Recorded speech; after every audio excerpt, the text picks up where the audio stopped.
Ladies and gentlemen of the jury, I'm going to move that TV in front centrally. We're going to watch exhibit number 82. This is a version of the drone footage that was introduced by our expert, James Armstrong, yesterday. And I'd like to be able to put this TV centrally so everybody can see it. So if you could let us know if you're able to see it when we move it, please. Oh, yeah, I'll turn them on.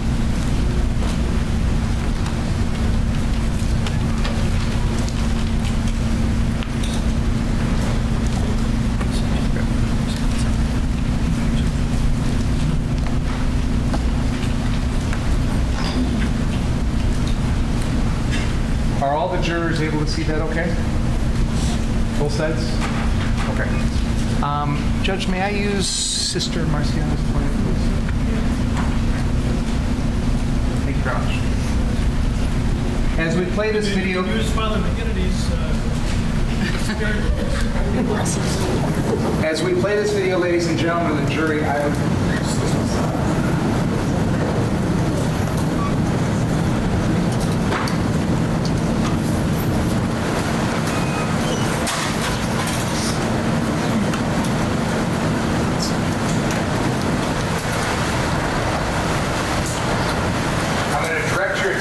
this location, which is at the front end of the Duramax.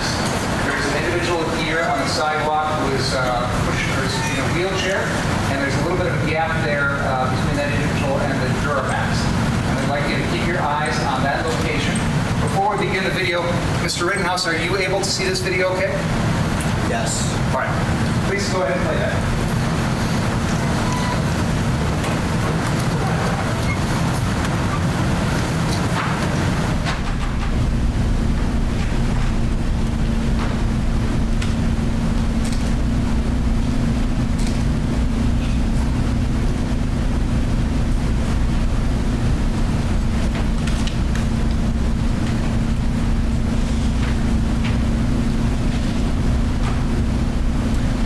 Please play that again. I'm going to have you pause at a moment right at the beginning.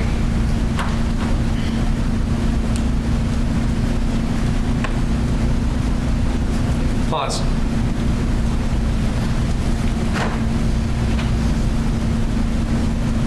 Now, Mr. Rittenhouse, you told us earlier everything that you did when you first got to this location, correct? Yes. What you didn't tell us is that right here on the video, you have your gun raised, don't you? I can't see it. You know what? This is a nice 4K TV. I'm going to turn it a little bit towards you. Move it a little bit back so the jury can see. Are you able to see that screen okay? I don't think all the jurors can see it now.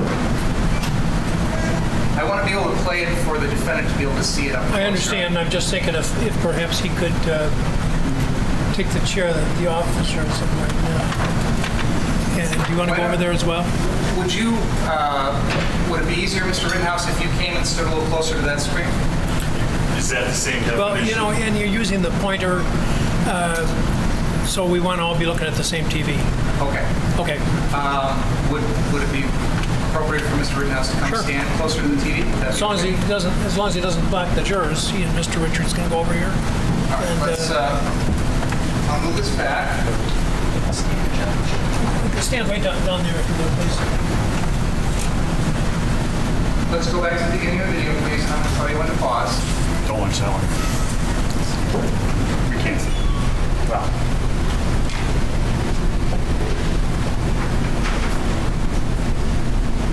All right, let's start the video.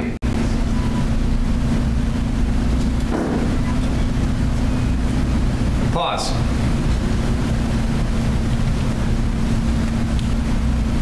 Mr. Rittenhouse. You came into the screen, put the fire extinguisher down, and now you've got your weapon raised, don't you? Let's play it one more time.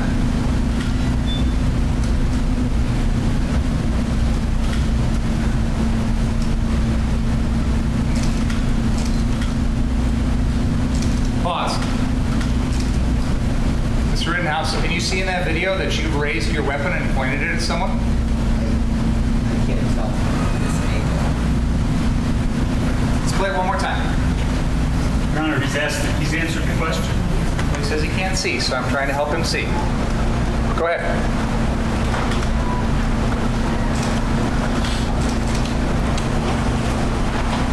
Pause. Pause the video.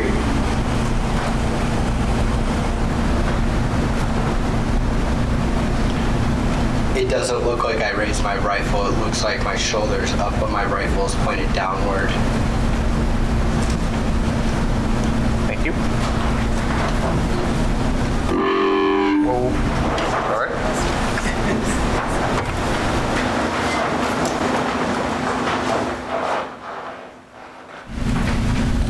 So your testimony today under oath is that you have no memory of raising and pointing your rifle when you first got to that location. Is that right? Yes. You see yourself put the fire extinguisher down. I see myself drop it. Yes. Let's play Exhibit 84 now, please.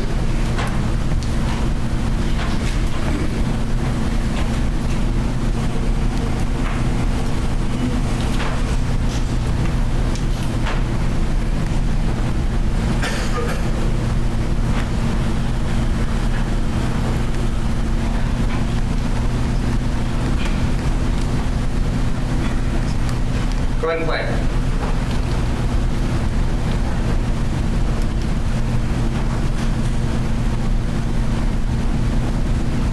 Pause. In this video, at this point, Mr. Rittenhouse, you have turned around and you are pointing your weapon at Mr. Rosenbaum, correct? Yes. And there is a point. Let's continue the video, please.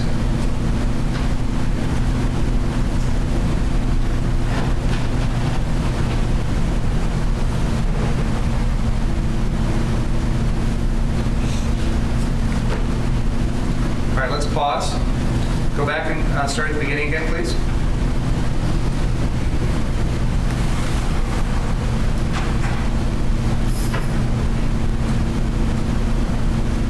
Pause. Can you go back about half a second, please?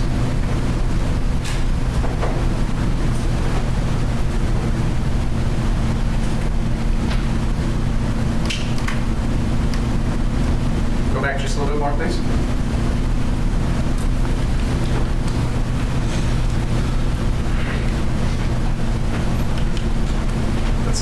Why don't you go back to the beginning, hit play, and I'll try and pause you a little bit better.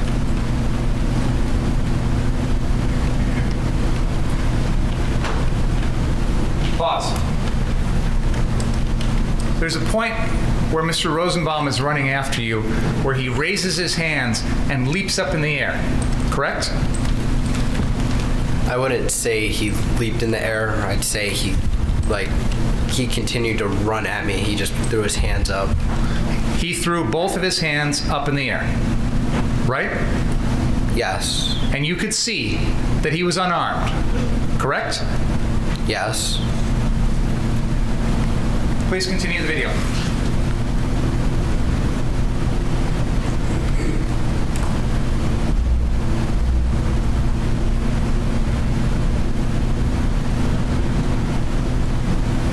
Pause.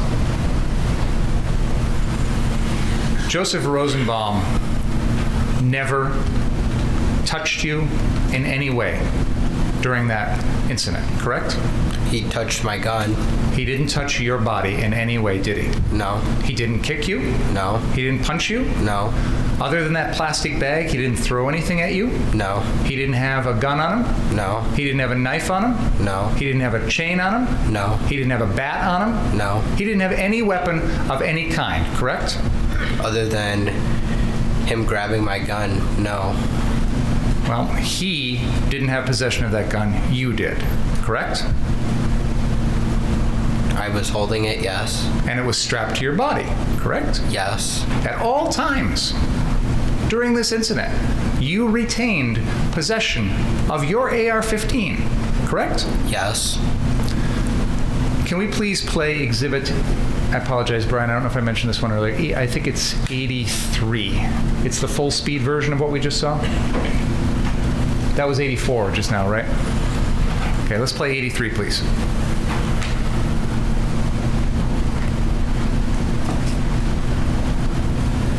Mr. Rittenhouse, while you're watching this video, I'd like you to tell me if you see Mr. Rosenbaum jump up in the air with his hands up, okay? Okay.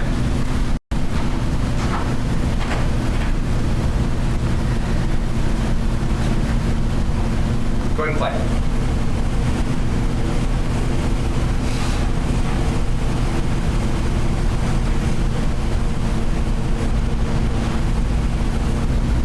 All right, pause. Can we go back to the beginning, please? And play again.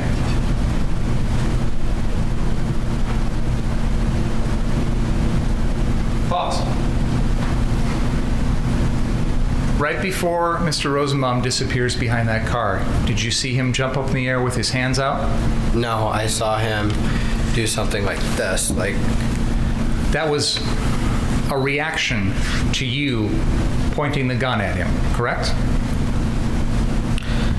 Yes, but he kept running at me, so it didn't deter him.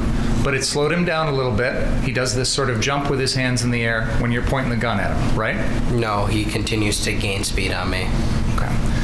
Now let's play Exhibit 86, please.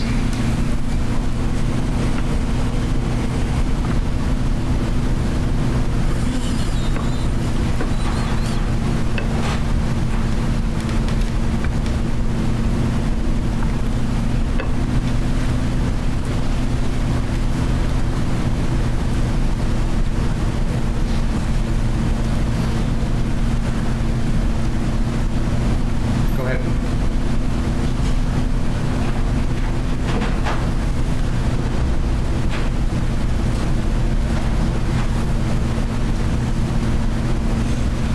All right, pause it. Did you slow down? Did I? Yeah. I turned around, and I may have slowed down a little bit. It looks like you slowed down before you even turned around. Yes. You've characterized Mr. Rosenbaum as advancing on you, speeding up towards you, but you actually slowed down, didn't you? Because of the people around the cars, yes. But after the shooting, you run around those cars and head back towards the direction you originally wanted to go to, right? Yes. So those people didn't stop that, did They weren't there after I shot Mr. Rosenbaum. they? They scattered after you fired your gun 4 times, didn't they? Yes, they weren't there anymore. And you've heard Dr. Kelly's testimony that the first gunshot from you to Mr. Rosenbaum caused Mr. Rosenbaum to start falling to the ground. Did you hear that testimony? I did. And then you continued to fire 3 more shots into him after that, didn't you? I continued to fire until he was no longer a threat to me. When he's falling to the ground in front of you, he's no longer a threat to you. His pelvis is broken, right? I don't know. But he's fallen to the ground, isn't he? I saw him lunging towards my gun, and I remember his hand on the barrel of my gun. Because he was trying to push it out of the way so you wouldn't shoot him. Objection, that calls for speculation. Sustained. What was the risk to you of death or great bodily harm at the moment you killed Joseph Rosenbaum? If I would have let Mr. Rosenbaum take my firearm from me, he would have used it and killed me with it and probably killed more people if I would have let him get my gun. Mr. Rosenbaum never said anything to you about taking your gun, did he? He didn't say anything, but he tried to take my gun. And whoever's got that gun is a threat to everyone else? If he would have taken my gun, he would have used it against me. Let's break that down. First of all, you had already prevented him from taking your gun by running away and doing that little dip and dodge that Mr. McGinnis talked about, right? He was still coming after my gun. But you could have kept running. You could have turned back around like you did, couldn't you? No, I couldn't have. You have the gun strapped to your body at this moment, correct? Yes. The strap is designed to keep that on your body so it doesn't come off, correct? To help retain it, yes. And you have both hands on the gun, correct? Yes. And Mr. Rosenbaum has never said anything at all about wanting your gun. You never heard him say anything about that, correct? I haven't. You never said anything, he never said anything to you about using that gun at all, correct? I don't know what Mr. Rosenbaum was thinking when he tried to grab my gun. You just assumed that he was going to use it, that he was going to try and take it from you, first of all, and then you assumed he was going to try and use it on you. If I would have let Mr. Rosenbaum get my gun, he would have killed me. But you had already pointed your gun at him. Yes, because he was chasing me. Did you want him to think that you were going to shoot him? No, I never wanted to shoot Mr. Rosenbaum. Why'd you point it at him if you didn't have any intention of shooting? He was chasing me. I was alone. He threatened to kill me earlier in that night. I didn't want to have to shoot him. But you understand how dangerous it is to point a gun at someone, don't you? I pointed at him because he kept running at me, and I didn't want him to chase me. But you understand how dangerous that is, don't you? I pointed at him because he was chasing me. I'll ask the question a third time, Mr. Rittenhouse. You understand... Don't comment. Just ask your question. You understand how dangerous it is to point a gun at someone, correct? Yes. You understand that that puts someone else in fear that they're about to be killed, right? He was chasing me. You understand that when you point your AR-15 at someone else, that may make them feel like they are about to be killed by you, correct? Mr. Rosenbaum was chasing me. He said he was going to kill me if he got me alone. I was alone. I was running from him. I pointed at him, and it didn't stop him from continuing to chase me. Did you hear my question? Yes. Yet you chose not to answer. Objection, Your Honor. He answered. He just didn't like the answer. My question is, you understand that when you point your AR-15 at someone, it may make them feel like you're going to kill them, correct? Calls for speculation. Relevant. He asked if it would affect someone that way so as to perhaps deter the person. Do you understand my question? I do. Can you please answer it? I did. I said, Mr. Rosenbaum was chasing me. I pointed my gun at him, and that did not deter him. He could have ran away instead of trying to take my gun from me. But he kept chasing me. It didn't stop him. Mr. Rittenhouse, you're telling us that you felt like you were about to die, right? Yes. But when you point the gun at someone else, that's going to make them feel like they're about to die, right? That's what you wanted him to feel. No. You wanted him to get the message from you that if you come any closer, I'm going to kill you. That's why you pointed the gun at him, right? I pointed the gun at him to deter him from... I pointed the gun at him so he would stop chasing me. That's why I pointed the gun at him. Because if you point the gun at him, you were hoping he would stop chasing you because he would get the message from you that if he keeps coming, you're going to kill him, right? I didn't want to have to kill Mr. Rosenbaum. That's not the question I asked. Point is bad. Serving a legitimate purpose. It seems argumentative, I Mr. can't hear Mr. Richards' objection. He said it serves no useful purpose, it's badgering. It does seem argumentative.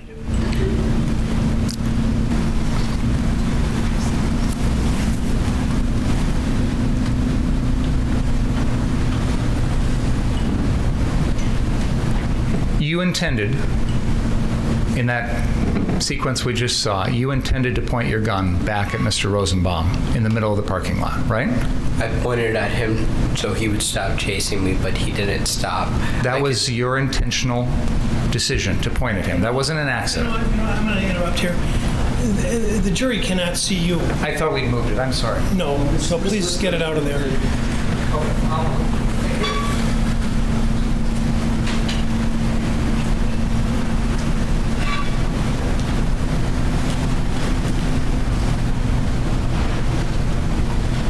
The point I'm trying to get at, Mr. Rittenhouse, is that wasn't like an accidental turning around and it just happens to be pointing in his direction, much like I'm just happen to, wave this around.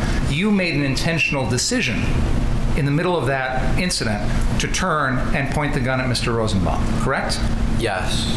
And you can understand why that would make someone fearful for their life, right? But he continued to chase me after, so no, I can't. It didn't work. It didn't stop Mr. Rosenbaum from chasing me. And even after you shoot him one time and he starts falling, you continue to shoot 3 more times, right? I continued to shoot until he was no longer a threat to me. And then after that, you run around and he's lying there, face down on the ground, correct? Yes. And you're a medic, correct? I have first aid training, yes. Well, you proclaimed yourself that night to be a medic, an EMT. You told everyone that, right? Yes. And you had your medic bag with you, correct? Yes. And this location is right across the street from a hospital, isn't it? Yes. But your first thought was run away. My first thought was to help him. You didn't do anything to help him. You didn't do a single thing, did you? The crowd started to scream, "Get him, get him, get him," and I didn't want to stay there with the crowd building and the moment fixing on me. Were you surprised that a crowd would react that way when they just saw you shoot someone? I don't know. When you stood over Mr. Rosenbaum's body, did you know? He didn't.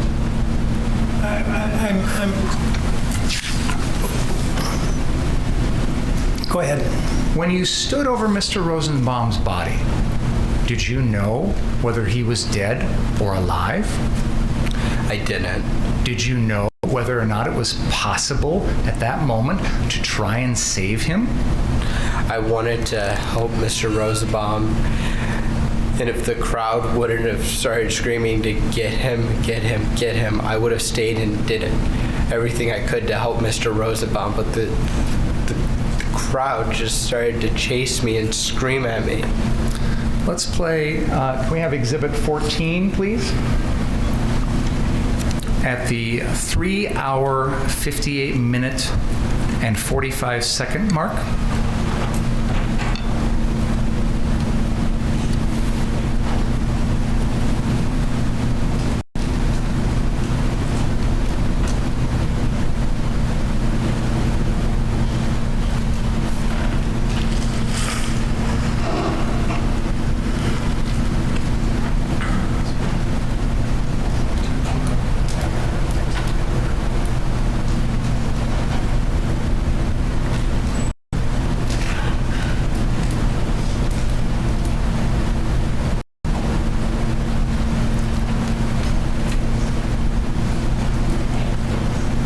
Okay, play from here, please.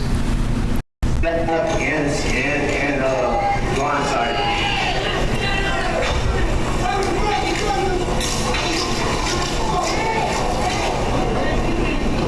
So the orders you hear about yelling little cameras, it was white boys.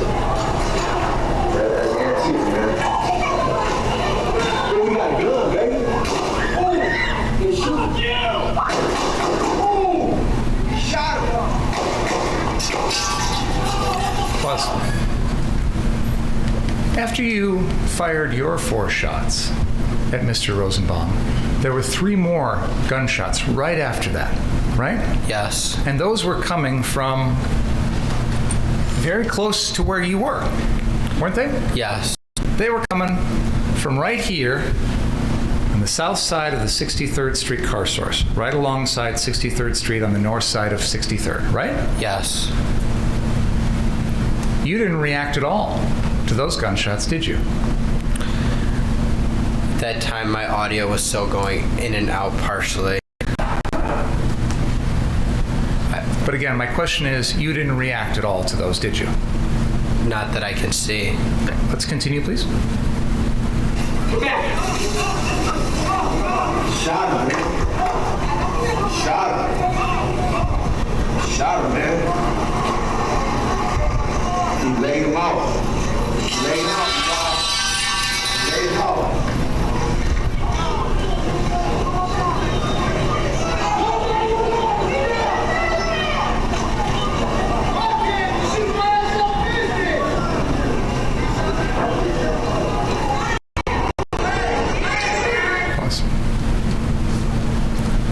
No one in that crowd yells, "Get him," or anything threatening towards you until after you start running away, right? No. You had time in that moment to make a phone call, didn't you? I called Dominic Black, yes. You could have called 911, right? Yes. But you chose to call your best friend, right? I called the first number in my phone. Is that quicker than 3 digits, 911? I don't know. And then you started running. Yes. And the first person you encounter as you're running is Jason Lakowski, correct? Yes. This is a person that you had barely known for 15 minutes that night, right? Yes. And you told him you didn't shoot anyone, correct? No. You heard his testimony about that, right? Yes. Can we please play exhibit number 12?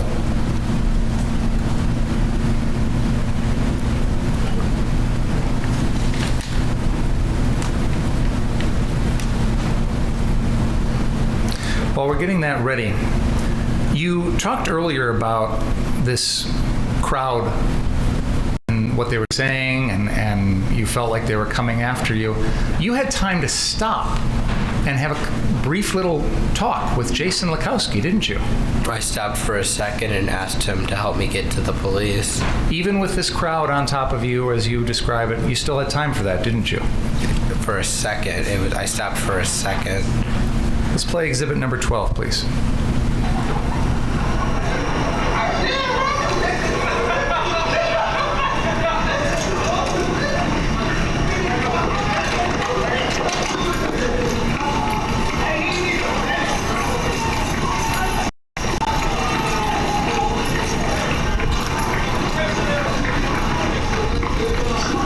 So there was like 6 shots.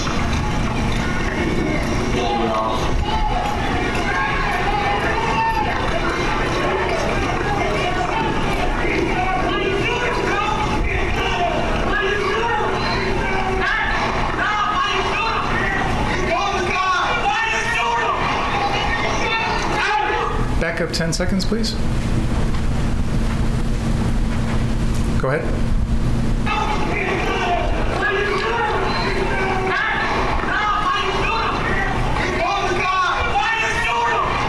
Pause.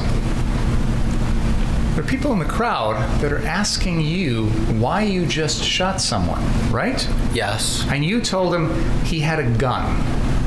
At the time I was a little dazed and I was thinking of Mr. Zeminski with the pistol he had at the Duramax.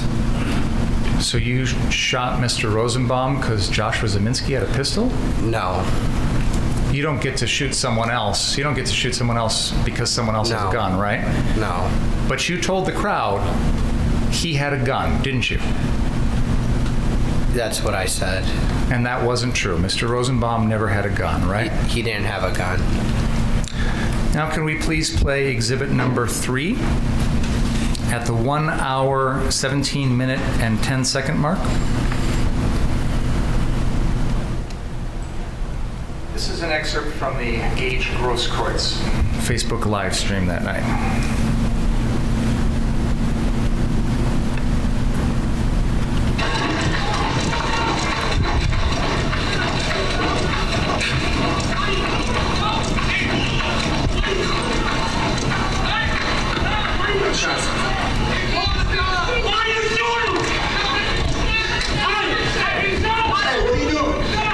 You shot somebody?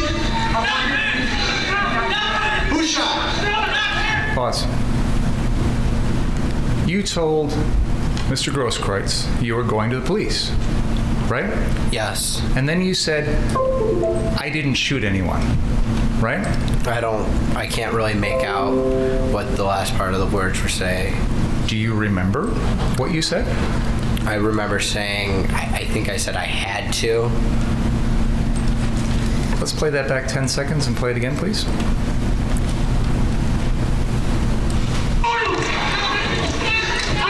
Hey, what are you doing? You shot somebody? Who shot? Who shot? Pause.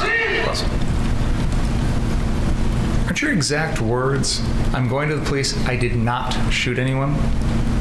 That's what I remember from that night, but watching that, it sounds like I said I didn't. That, again, was not true. You just had shots, correct? I did. Why didn't you tell the truth? I was being chased by a mob, and I don't really remember that interaction very well. Let's play Exhibit 5, please.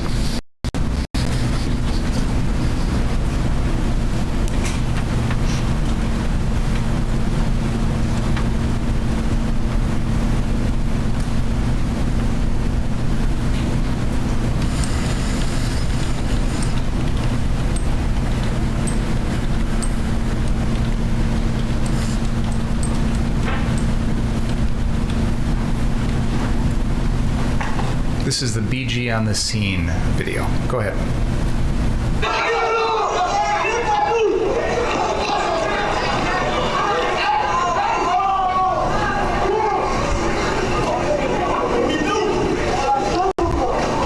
Pause. Now, we've heard a lot of testimony about this person who comes up behind you with something and hits you in the head. We've heard about Anthony Huber's first approach to you with his skateboard, correct? Yes. You testified that after a few more feet, you felt lightheaded and you stumbled. That's what you told when your attorney was asking you questions, correct? Yes. No one knocked you to the ground. You lost your own balance, correct?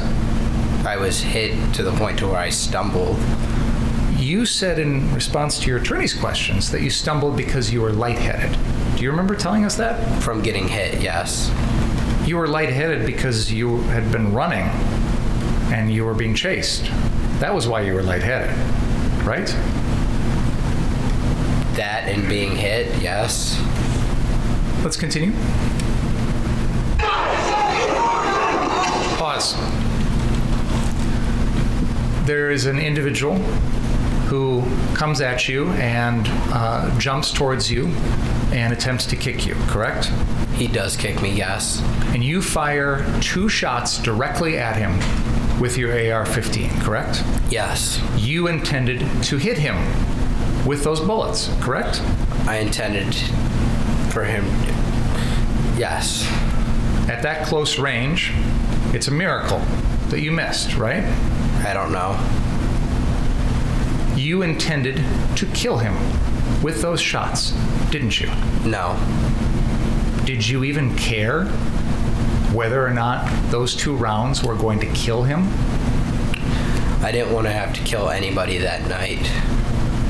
In this moment, you're making a deliberate decision to pull the trigger twice, correct? Yes. That wasn't an accident. That was your conscious decision, wasn't it? Yes. And you're firing an AR-15 at close range to this individual, correct? Yes. And you knew full well that if you hit him with 1 or both of those bullets, it could kill him, right? There's that possibility. If you hit him with one of those, wouldn't you agree it's a pretty strong likelihood you're going to kill him? I don't know if... Did that even factor into your mind at that point? Did you even care whether you were going to kill him or not? I didn't want to have to kill anybody. I was being attacked. That's why I shot him.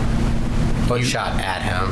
You shot at him with the intent of hitting him and killing him, correct? I didn't want to kill anybody. Then why are you shooting at someone with an AR-15 at close range if you don't want to kill him? Because he's attacking me and he's stomping my face in. jumping and kicking my face in. That you didn't see any weapons on that person, did you? No. You didn't see a gun? No. You didn't see a knife? No. You didn't see a bat or a club? No. You didn't see a chain? No. All he uses is 1 foot, correct? Yes. Let's continue the video. Pause. You've just shot a round into Anthony Huber's chest, right? Yes. Now, up until this moment, and probably for the rest of that evening, you didn't know the name Anthony Huber, did you? I did not. Up until this moment in this evening, you had never had any interaction with him, took any notice of him, fair to say? Yes. Okay. And when you shoot him, he's got his skateboard in his hand? Yes. You didn't see any gun in his hand, correct? No. You didn't see a knife? No. You didn't see a bat? No. You didn't see a club? No. All he's got is the skateboard, right? That he's hit me in the head with twice, yes. Okay. And you intended to pull the trigger at that moment with your AR-15, correct? Yes. That wasn't an accident. No. That was your deliberate decision, correct? Yes. And you knew that the way that gun was positioned, you were going to fire that bullet right into his chest, right? He was attacking me, so I pulled the trigger. And you knew that when you pulled that trigger, that bullet was going to go right into his chest, didn't you? I can't say, I don't know where the bullet would have went exactly. The end of that gun was pointed directly at his chest when you pulled the trigger, correct? Yes. And you knew that, correct? Yes. And you still pulled the trigger, didn't you? Yes. Because you intended to kill Anthony Huber at that moment, didn't you? No. What did you think was going to happen then? You got a gun that's aimed directly at his chest. You pull the trigger. What did you think was going to happen? If I didn't pull the trigger, I thought Mr. Huber was going to kill me. Maybe I misphrased my question. Let me try again. When you pull the trigger of the AR-15 and it is directly against Anthony Huber's chest, what did you think was going to happen to Anthony Huber? That he would no longer be a threat to my safety. Because he'd be dead, right? Because he wouldn't be a threat to me. I don't know if he'd be dead or not. Did you even care at that moment whether or not Anthony Huber lived and died? Yes. Your only concern in that moment was your own safety, correct? Yes. The next shooting is of Gage Grosskreutz. We have stopped the video at a moment here when he is crouched in front of you with his hands in the air, correct? Yes. Your gun is pointed at him, isn't it? It's pointed downward towards his feet. It's pointed at his body, some part of his body, correct? Yes. And he's no threat to you at this moment, is he? Objection, Your Honor. He's standing in front of him with a gun. That's an argument you can make. I'm asking a question of the witness. You can answer the question. Yes. He's no threat to you at this moment, is he? He is a threat. He has a gun in his hand. You saw that gun. Yes. So at the moment, throughout all of these moments of your interaction with Mr. Grosskreutz, you were aware of the fact that he had that gun in his hand, correct? Not until that moment. I'm talking about from this moment on, correct? Yes. And of course, that's a handgun, right? Yes. And you have an AR-15, correct? Yes. And at this particular moment, he's not pointing his gun at you, is he? Not at that moment. But you've got your gun pointed at him, correct?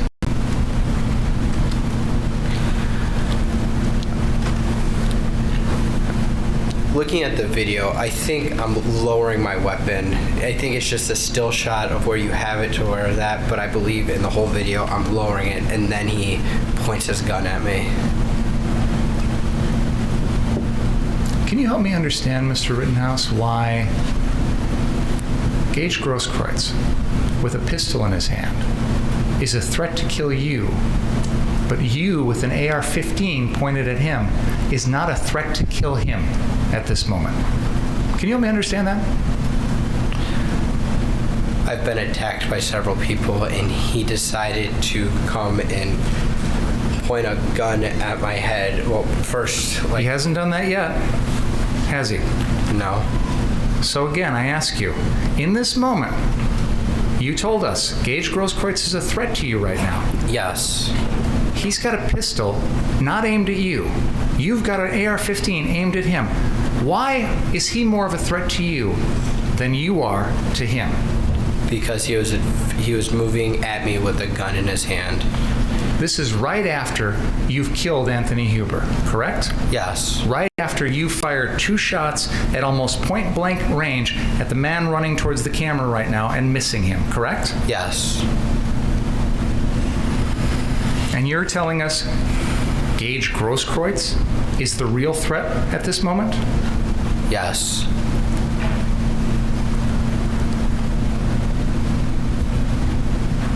Can we please pull up exhibit number 80, beginning at frame 468?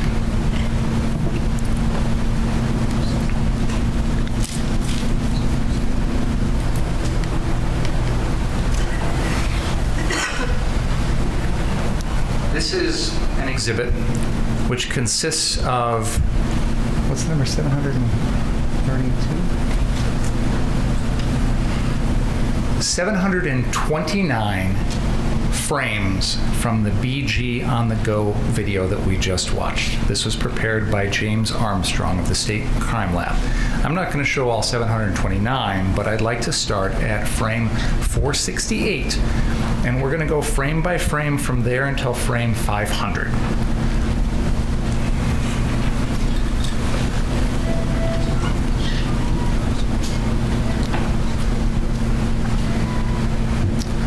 Mr. Stute, could you please slowly advance frame by frame until I tell you to stop?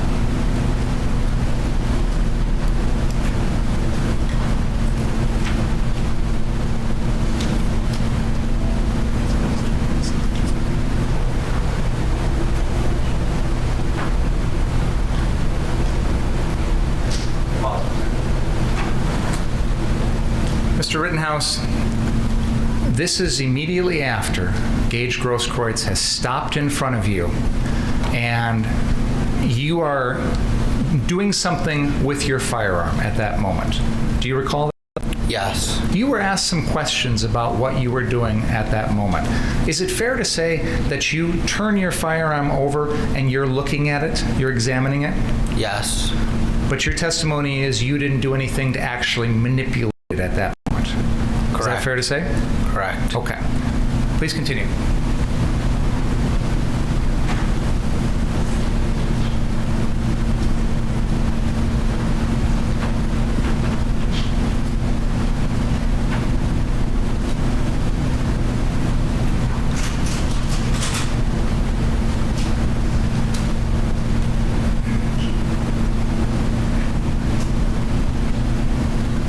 Frame 500 shows you firing your AR-15 towards Gage Grosskreutz.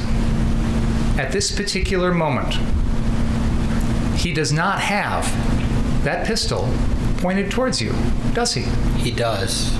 His left leg has stepped across not directly towards you, but to the side of you, correct?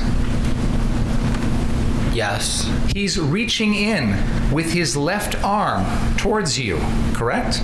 Yes. He never steps back and puts the gun in both hands in a ready aim position towards you, does he?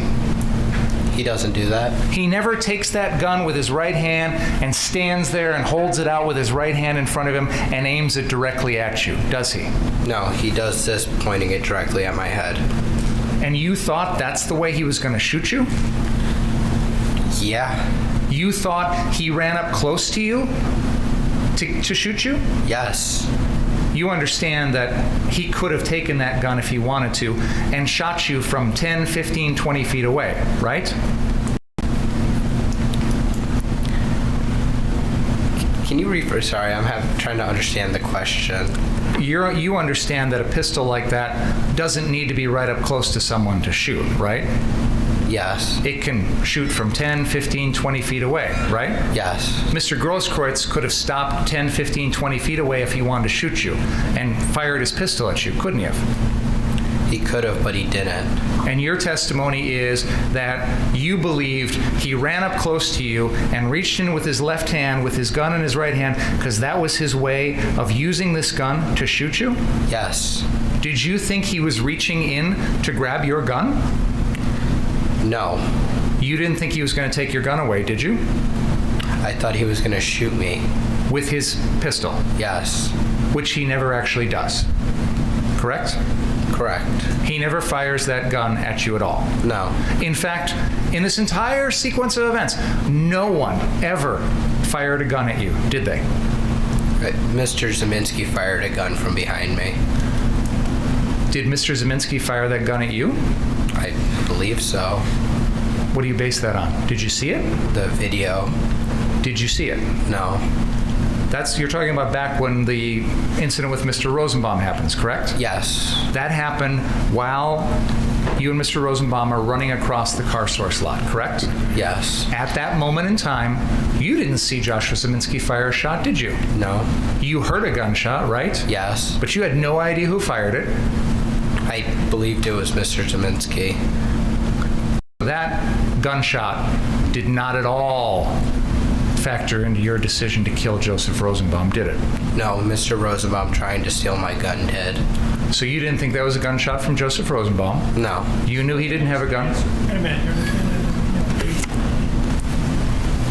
Oh, I see what your question means now. Okay.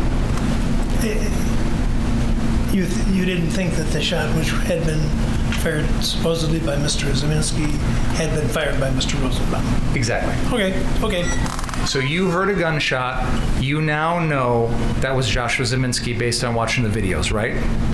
Yes. But at the time, you didn't think that was Joseph Rosenbaum firing that shot, did you? No. You knew Joseph Rosenbaum didn't have a gun, right? Yes. And you certainly would agree with me that you don't have the right to kill Joseph Rosenbaum for something Joshua Zeminski does, correct? Yes. When you heard that gunshot, you didn't know whether it was fired at you or up in the air or at Rosenbaum or anyone else, did you? I heard it from behind me, but I didn't. You didn't know where it was aimed, Correct. correct? You didn't feel it hit you, correct? Correct. You didn't hear it ricochet anywhere near you, correct? Correct. You received no indication that that gunshot was going to put your life in danger, correct? I don't know. There were gunshots going off all night long, weren't there? Sorta. Firecrackers, Fireworks, gunshots? yeah. Hard to tell the difference? Yeah. Right after you kill Rosenbaum, there's 3 shots right after that, aren't there? Yes. From very close to where you were. Yes. Yet you don't turn and shoot anybody there after you hear those, did you? No. So, getting back to my original question. In this entire sequence of events, no one ever fired a shot at you, did they? No.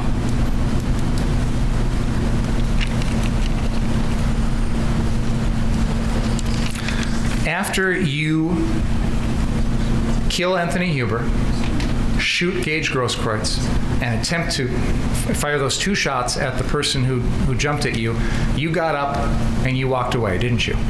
Yes. And you're about, what, a block away from the police line? Yes.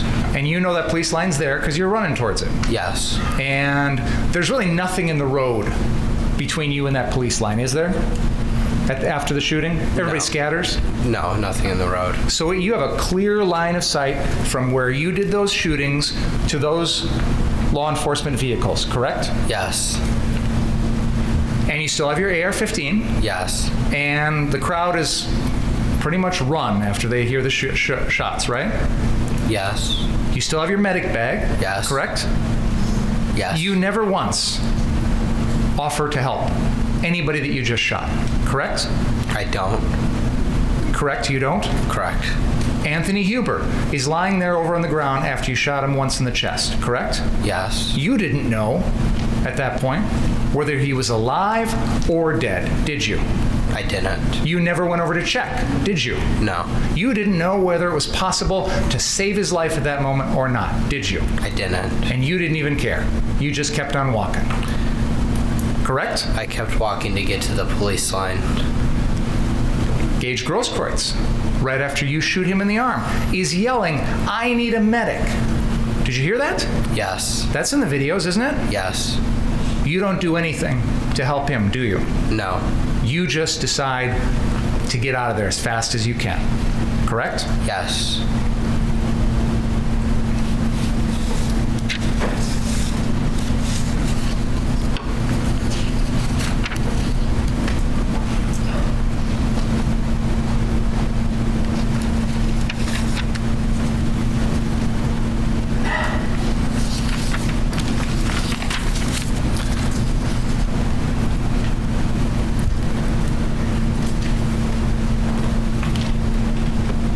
If you had seen someone running up the street with a gun and the crowd was saying that that person just shot someone, like they were saying about you, you would have taken action to stop them yourself, wouldn't you?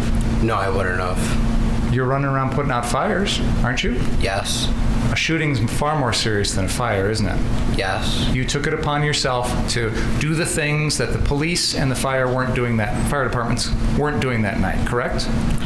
I helped put out fires, but I wouldn't say that.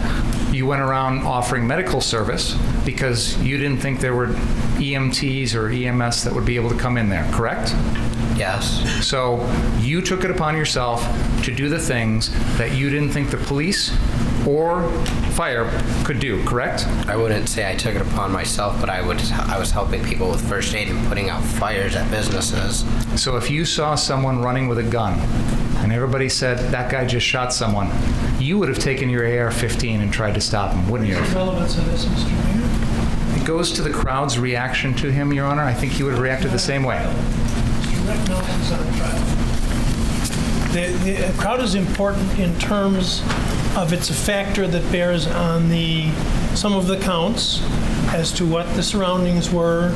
Otherwise, the crowd is unimportant, and what he might have done vis-a-vis the crowd is, I don't see where we're going.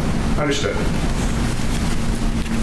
When you got back to that police line and what'd you say, they pepper sprayed you?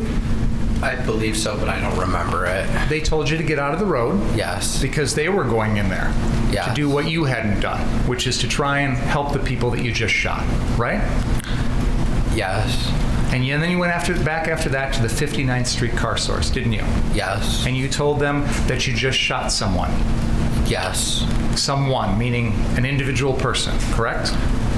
I wasn't meaning individual. I was saying I just shot someone. You were told by Nick Smith that the police were coming to your location, to the 59th Street car source, right? I don't recall that. And yet, you decided to flee, didn't you? No. You didn't stick around for the police, did you? I went to go turn myself into the Antioch Police Department. A couple of hours later. An hour. It wasn't a couple hours. He knows what time it was. I'm asking the witness if the witness can answer. Go ahead, you could answer, sir. It was a couple of hours later, wasn't it? No. And in between leaving that location in downtown Kenosha and getting to Antioch, you were looking at social media, weren't you? No, I wasn't. My phone was dead. You had heard from other people that your name was out there, right? Later on in the evening, I believe I heard something, but no. You knew that your picture was out there, right? No. You're telling me, as you sit here under oath, that after those shootings, between then and the time you turned yourself into the Antioch Police Department, you had no idea that there was social media out there with your picture and your name as the shooter? I'm trying to recall, but I can't. I'm trying to remember. I'm sorry, I don't remember.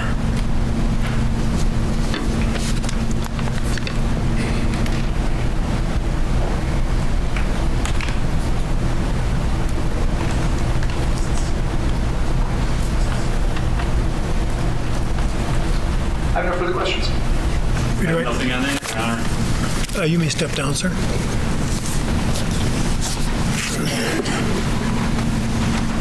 Your Honor, I have a witness, but before before that call that witness, I need to use the men's room. About a 5 to 10 minute break. Please don't talk about the case during the break. You may either use the jury room or you may remain down here in the library. There's a new report that we just received, Okay. and I object to it. It's beyond the scope of the court's order, and it's untimely. Does it differ from the former report? Your Honor, the only thing that is different is it adds the new discovered video from Friday. It also gives his opinions as to what the defendant was doing that night and his self-defense and what he was thinking and believing, etc., the pursuit, etc. There's a lot of opinions in here about what the defendant was doing. The court's order on Let me this... just interrupt. I think I stated that I would allow the imaging sequences, the measurement of that, and I think I said I would allow the observations he had made about the capacity of people to observe multiple objects. That's a poor way of summarizing it. That type of data, and when he talked about the car accidents, and I think it was limited to that. So he may have leftover impressions or opinions, but I don't expect I would be admitting any of that. And I'm not intending to. Okay. This new written report has those, so I am objecting. It should not be admitted into evidence or shown to the jury. All right. I don't expect it will be, and if he's offered, it'll unless he's got some astonishing justification, then it won't be admitted because I said I wasn't. Thank you. Okay. Now the question becomes, how long will this take? Shame on me. It's 20 to 5. It's been a long day, too. I don't know if you did that. But he's come here from Oregon, and you want to get him in. Well, no, you're available tomorrow, first thing. Okay. I don't want to start without, right? I mean, if I thought you could get your direct in 20 minutes, Absolutely not. then why don't we wait until tomorrow? Well, I shouldn't say that. Tell me what is expected course of the case after that, because maybe I would let you if it.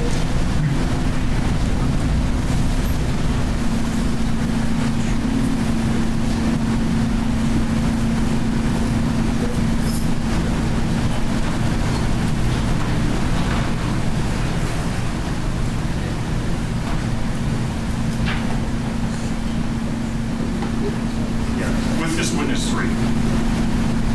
3?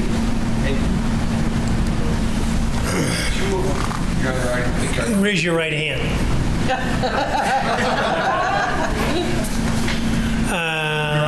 That's what we have under subpoena. Well, Mr. Black isn't under subpoena. We have Drew Hernandez and Bray to clear up the racking, the spent shell casings, and what evidence was recovered from each I match. don't want to. I thought Officer Van Wee testified to emptying the gun when at the hospital. At the crime scene, number 2, event Right. number 2, the state is saying that my client, Paige I know what's Grosswitz, being re-racked said. the gun. If there was a I understand that, and I thought that Officer Van Wee said that there was a full except for 8 shots, 8 bullets. But there was no, the word I'm looking for, live round found at event number 2. So if there was a re-racking of that bolt, there would have been a live round. And I counted and I came up with a full load, even without any bullet being found. And additionally, that Mr. Grosswitz said he didn't know whether or not his gun had one in the chamber. Bukowski testified to it, and in fact, there is a live round right on the ground. Well, this is what your third. Okay, well, let's deal with the realities of it. Unless you gentlemen are prepared to tell me that you're going to send me your proposed instructions on within by 7 or 8 o'clock tonight, And unless you're going to tell me that you're going to argue for less than an hour and a half each, then we're going to end up either working Saturday or working on Monday. So let's take a vote here, because the jury did clear Tuesday. And of course, I think I read once that Abraham Lincoln, when he took a vote on the Emancipation Proclamation, all the votes were no. And then he said, but the deciding vote is aye. And so I'm going to take a vote about what you folks want to do, but that doesn't mean it's going to come out the way you want. So who wants to work Saturday? I'll work Saturday, I'll work Monday, I'll do whatever the court asks me. Who wants to come back on Monday? Okay, so it's 1 to they don't care to I'm going to vote with you on Monday. So okay, so I know. Is it okay if I tell the jury we are hopeful that we will conclude the case on Monday? I think that's their rebuttal. I understand that. Is there going to be extensive rebuttal? I don't think it's going to be extensive, but Yeah. we do reserve the right to call Sure, the vote, yes. yeah, I understood. Well, maybe I'll tell them I expect that we'll finish in the time which was given to us, which was included Tuesday. And we'll see what happens. All right. Anything else before I call the jury down?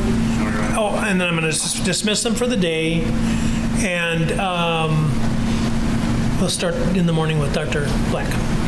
Anything else? Do you want the instructions by 7? Is that what you would?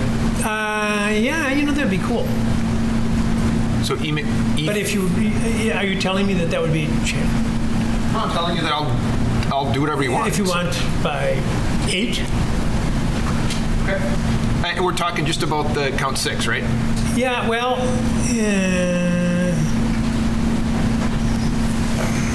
you know what?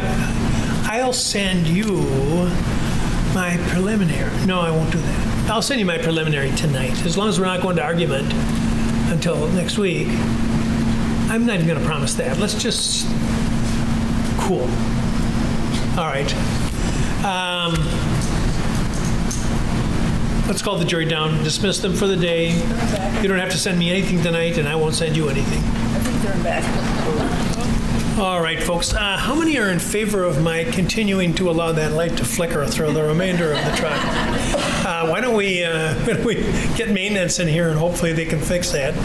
And we're gonna stop for the day, and we're going to come tomorrow morning at 9.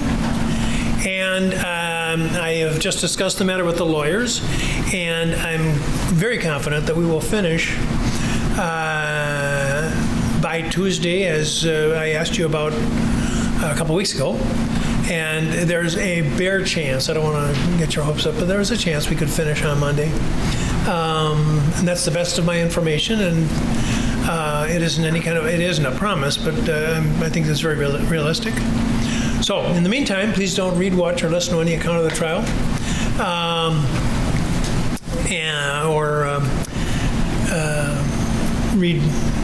or discuss the case with anyone, including members of your immediate household. And any questions? See you tomorrow. They have to go upstairs, Judge? Yeah, would you go upstairs, please, and Mrs. Mataska-Montenko or her designee will talk to you.